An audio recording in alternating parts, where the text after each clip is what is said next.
The Sea, the Storm, and the Mangrove Tangle by Lynn Cherry.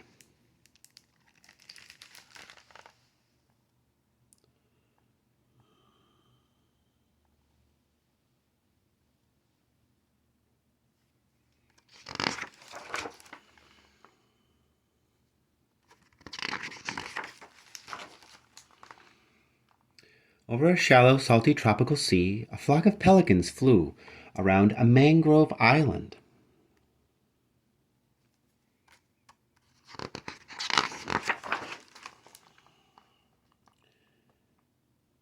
From the branches of this tangle of mangroves dangled long, sprouting seeds called propagules.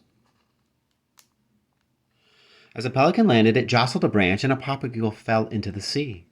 For weeks, the propagule was carried by a strong current until it came to rest on the shore of a faraway lagoon.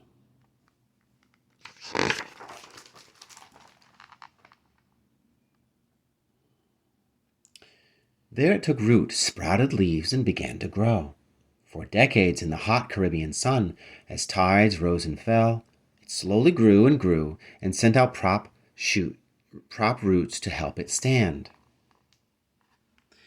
By its 50th year, its vast network of roots anchored the little mangrove tree, allowing it to survive storms. It was now quite a distinctive tree.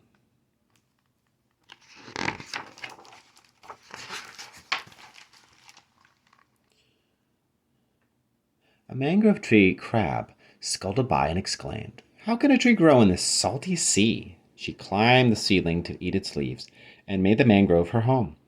Mangrove oysters, sea anemones, and a coral settled on the roots. Small fiddler crabs dashed and darted about below the high tide line and disappeared into holes under the mangrove's roots. A periwinkle tree snail came upon the mangrove seedling and thought, "I can eat the algae that grows on these roots." So it stayed on to live there. Mangrove leaves fell into the water, decomposed, and turned into muck. In this muck, seagrass began to grow.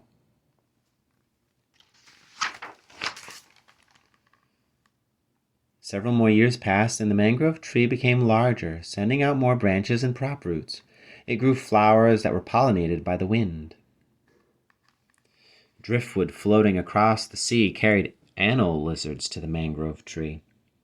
"We can eat the ants, mosquitoes, and other insects that crawl and fly over these flowers," they thought.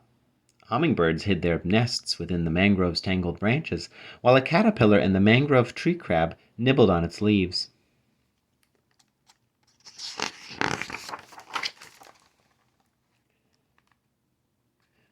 After the mangrove flowers dropped their petals, propagules formed.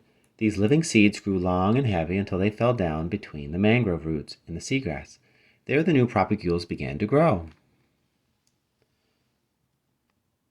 A seahorse carried his babies in a pouch in his belly. "Here is a good place for my babies to hide," he thought, and gently released them into the seagrass bed. Mama shrimp and fish laid their eggs there.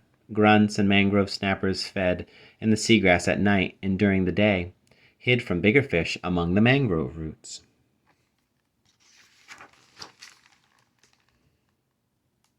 The propagules grew into many mangroves. For 70 years, this mangrove tangle grew and spread out farther and farther.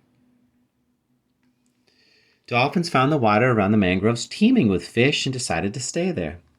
Manatees came to feed in the seagrass, and they too made the waters around the mangrove their home. 100 years had passed since the first propagule planted itself here, and the mangrove tangle had become a big mangrove island. As a flock of pelicans dove for fish, 2 fishermen came by. One said, "Let's cut these mangroves down and create a shrimp farm." The other fisherman replied, "But these mangroves are the only trees that can grow in the salty seawater. Many of the fish in the ocean start their lives in nurseries around these mangrove islands. If we destroy the mangroves, we destroy the fish, which give us all life." So they went out into the sea and left the island in peace.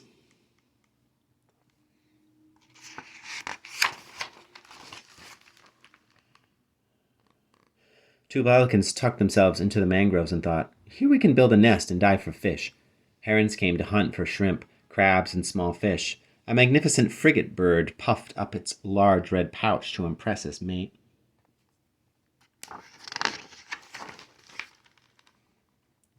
One afternoon a pelican flew to the mangrove island. Breathlessly she cautioned, "Beware! Prepare! A storm brews! A wild wind blows this way!" She called to the creatures of the air, "Come hide deep within the tangled branches of the mangroves." The manatees lifted their noses in the air and sniffed. Yes, there was that sweet, damp scent of rain. On the horizon they saw far away plumes of rain descending from a raft of dark clouds. A hurricane was on its way.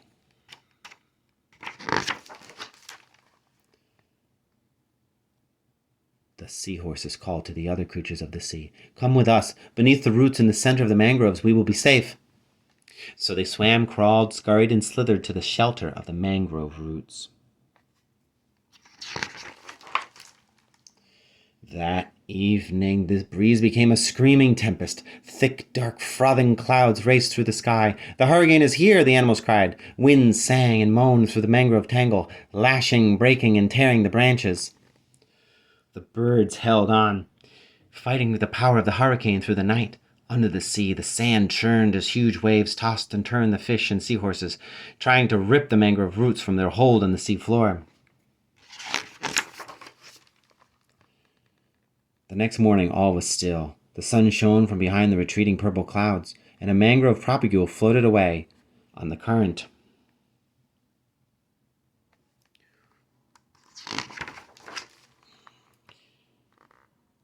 The birds came out from the safety of the mangrove's damaged branches. The periwinkle tree snails timidly peeked out from their shells and looked around.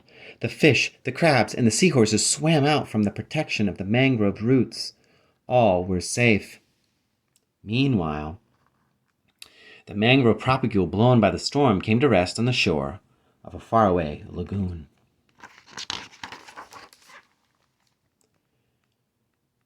"10 years have passed.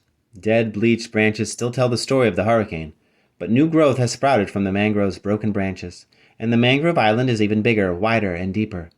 Now, while pelicans dry their feathers and the dolphins jump, roll, and play in the waves, manatees lazily loll in their seagrass bed, while a heron hunts in the shallows and a hawk screeches.